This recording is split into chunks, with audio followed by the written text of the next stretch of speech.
Suddenly, it rained, and I was startled. My audience ran for cover in the nearby houses, and I did not know what to do.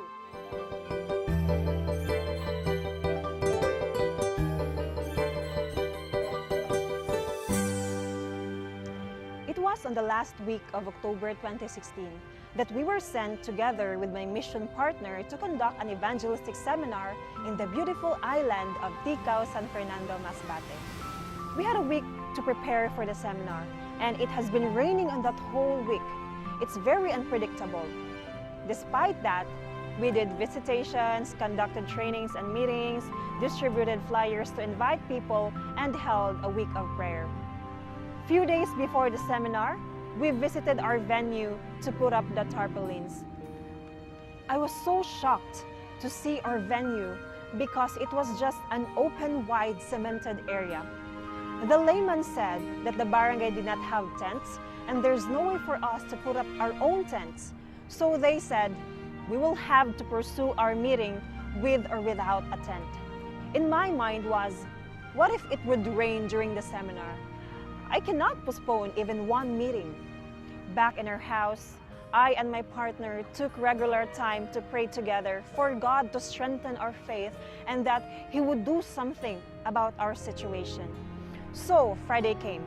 We would have to start our seminar later on that day at 4 p.m. I just told God, Lord, this is it.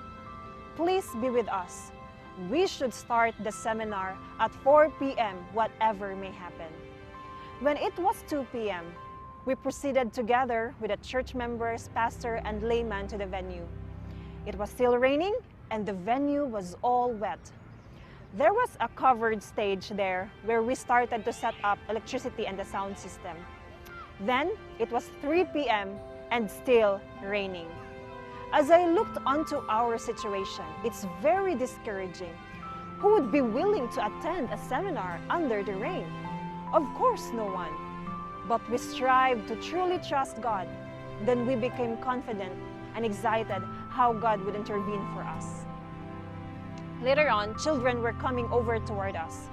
They offered to help us set up the chairs despite the drizzles. They did not care. They just wiped their chairs and sat. They were so excited to listen. I realized that I should learn a childlike faith. Then when the clock struck 4 p.m., the venue was wet. But lo and behold, the rain totally stopped. Then my partner quickly started the first topic of the children's seminar, and at 6 p.m., we started the first night of the adult meeting and under a very peaceful starry sky. Imagine, the rain had been pouring for days, but it suddenly stopped just at the exact time the seminar is to begin. God is amazing.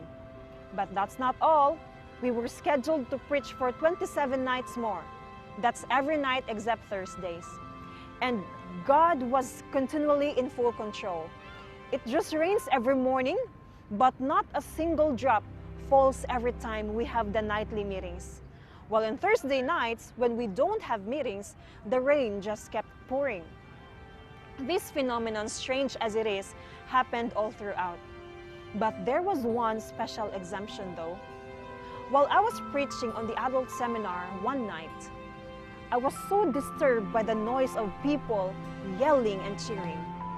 There was a local boxing fight near our venue, and it grabbed the attention of my audience. I can barely hear myself, but when I saw my partner gathering church members to pray, God put peace in my heart, and I know God is in control. Suddenly, it rained, and I was startled. My audience ran for cover in the nearby houses, and I did not know what to do.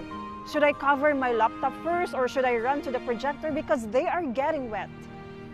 I just prayed in my mind and then told the people to stay by as we will have to continue the topic.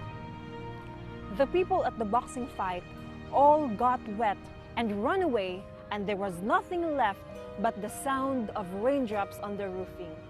And then there was a complete silence. The rain stopped. The audience gathered again, They wiped their chairs and the meeting continued undisturbed. When we finished the meeting that night, I heard some of our audience talking that, "Oh, this meeting has been always favored by God. They must be people of God." We realized that the rain was the power of God silencing the wiles of the devil. It proved the might of God and ratified the truthfulness of the message in the eyes of the attendees. The month-long seminar concluded with a number of souls baptized, a great victory for the gospel in that place. In this experience of mine, I can testify without a doubt that the promise is true. "Go ye therefore, and I will be with you always." When we work for God, our situation should not condition our faith.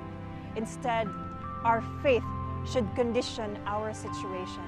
Simply because what God has promised, He is also able to perform. I am Jela Villajuarez, and this is my Mission Miracle.